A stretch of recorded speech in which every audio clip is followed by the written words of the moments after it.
ఇక హర్యానా ఎలక్షన్స్ కి సంబంధించి కేకే స్పందిస్తున్నారు, లైవ్ లో చూద్దాం.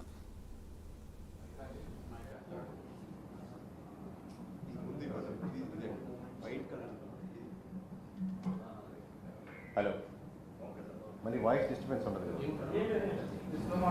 रही है. सो ये पहले बार है हम नॉर्थ इंडिया में कर रहे हैं, क्योंकि हमारा ब्रांड किसी तरह से नीचे जाना नहीं चाहते ना, इसके लिए जानबूझकर बहुत ध्यान से किया है हमने. सो हरियाणा के बारे में बात करने के लिए दिल्ली में बैठ के आपका सबके सामने हमें आया है. तो दो बात हमें कॉन्फिडेंस से बोल सकते हैं कि हरियाणा में 100% कांग्रेस जीतने का चांसेस 100% है. जो नंबर्स है वो हमें एग्जिट पोल में बात करेंगे, हम आप सब लोगों से शेयर करेंगे.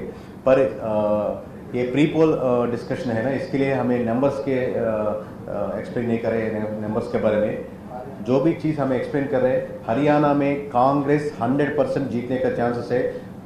अगर मान लीजिए बीजेपी 3 सीट में कंटेस्ट कर रहे हैं तो 2 सीट में हारने का चांसेस बहुत है. मतलब हर 3 सीट्स में जो भी बीजेपी कंटेस्ट कर रहे हैं उसमें 2 सीट हारने का बहुत चांसेस है. ये पहला पॉइंट हम एक्सप्लेन करना चाहते हैं.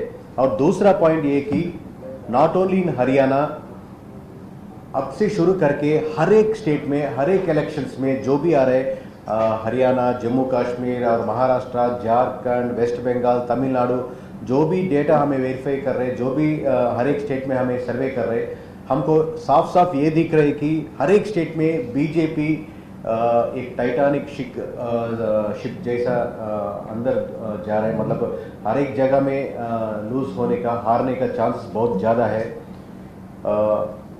बीजेपी का ये एडवांटेज है कि ये पूरा इलेक्शंस पार्लियामेंट इलेक्शंस का पहले नहीं आया, इसके लिए बीजेपी को बहुत एडवांटेज हुआ.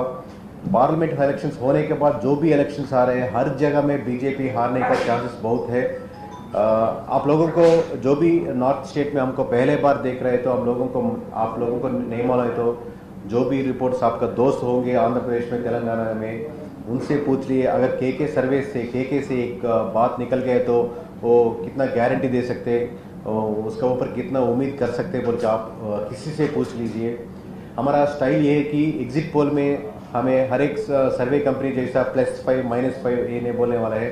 हम सिंगल नंबर बोलने का एक नया ट्रेंड लेके आया सर्वे कंपनी में. तो एग्जिट पोल में भी हर एक स्टेट का सिंगल नंबर बोलेगा. हमें ये कमिंग अक्टूबर 5 शाम को एग्जिट पोल हरियाणा को भी वो सिंगल नंबर लेके आपका सामने आएगा. तो इतना दूर आने के लिए बहुत शुक्रिया. I am ready to answer any of your questions from here onwards. Thank you.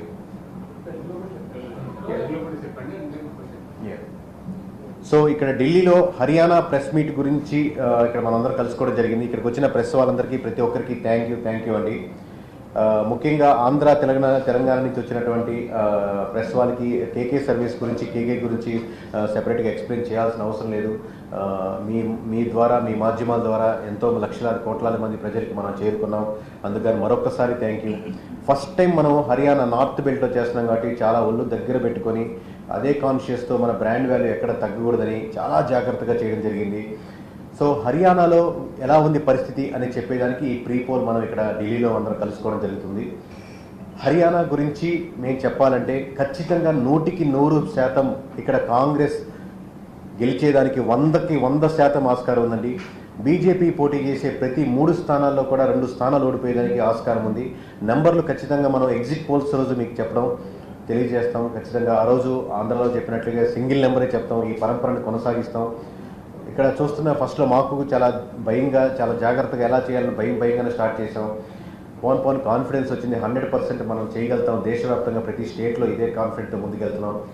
రెండో పాయింట్, హర్యానా ఒకటే కాదండి, రాబోయే ప్రతి ఎలక్షన్స్లో హర్యానా కావచ్చు, జమ్మూ కాశ్మీర్ కావచ్చు, మహారాష్ట్ర కావచ్చు, झारखंड కావచ్చు, వెస్ట్ బెంగాల్ కావచ్చు, తమిళనాడు కావచ్చు, ఢిల్లీ కావచ్చు, ఆల్మోస్ట్ ప్రతి స్టేట్లో రాబోయే ఎలక్షన్స్ ప్రతి స్టేట్లో బీజేపీ ఓడిపోయేదానికి 100కి 100% ఎక్కువ అవకాశాలు ఎక్కువ స్టేట్లో కనపడుతున్నాయండి. ఇది చాలా ఒళ్ళు దగ్గర పెట్టుకొని జాగ్రత్తగా భయంతో బాధ్యతతో చెప్తున్న మాటలు ఇవి. మీకు తెలుసు మనం ఏ పార్టీకి తరపునో, ఏ పార్టీకి కొంగు కాస్తారో, ఏ పార్టీకి సపోర్ట్గానో చేయమని.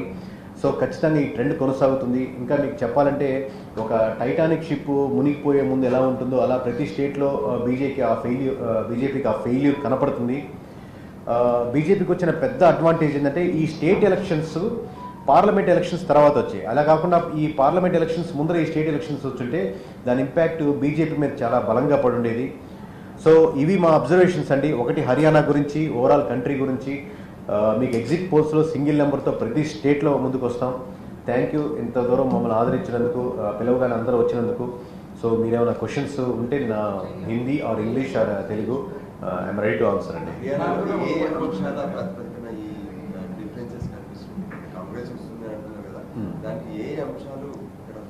హిందీ తెలుగు అండి. సో హర్యానాలో మెయిన్గా ప్రభావితం చేసే అంశాలు వచ్చి, ఒకటి మీకు హర్యానాలో తిరిగితే అండి అందరూ చెప్పే రీజన్స్ ఉంటాయి. ఇప్పుడు జాట్లు ఉంటారు, లేకపోతే 10 సంవత్సరాల నుంచి బీజేపీ ఉంది కదా దాని యాంటీ ఈయన కాదు. మేజర్గా మీకు ప్రతి విలేజ్లో మన ఆంధ్రాతో కంపేర్ చేసుకుంటే ఇంకో 10 సంవత్సరాలు వెనకున్న ఇంత దారుణంగా ఉన్నాయన్న విలేజ్లు, మురిక్కాలువలు కానీ, మున్సిపాలిటీ కానీ, అక్కడ ఉన్నటువంటి సిస్టమ్స్ కానీ ఇంకా ఎక్కడో వెనకబడిపోయినాయి బాగా అనమాట. దాని నుంచి వ్యతిరేకత కోరుకుంటున్నారు. అలాగే జాబ్స్ ఏదైతే ఎక్స్పెక్ట్ చేస్తారో వాళ్ళు వ్యతిరేకతున్నారు. అలాగే రైతులు మీరు చూస్తుంటారు, రైతుల ఉద్యమానికి ప్రధానంగా కూడా హర్యానా, మనకు పంజాబ్ రైతులే దాని వెనకాల ఉంటారు. దానికి బ్యాక్గ్రౌండ్ జాట్స్ కావచ్చు, ఇంకో క్యాస్ట్ కావచ్చు, రకరకాలుగా ఉండొచ్చు. కానీ మెయిన్గా ఉద్యోగాలు లేకపోవడం, మున్సిపాలిటీ దారుణంగా ఉండడం, రైతుల సమస్యలు తీర్చట్లేదని బలంగా వాళ్ళు నమ్మడం, వీటికి ఆల్టర్నేటివ్గా ఉంది కాబట్టి కాంగ్రెస్కి వెళ్తున్నారు. ఈ విజయం ఖచ్చితంగా నేను చెప్పినట్టు చాలాసార్లు ఈ విజయం బీజేపీ కాంగ్రెస్కి అందిస్తున్న విజయం కానీ కాంగ్రెస్ విజయం కాదు. బీజేపీ నుంచి కాంగ్రెస్కి బలంగా వెళ్తున్నట్టు ఓట్ బ్యాంకింగ్.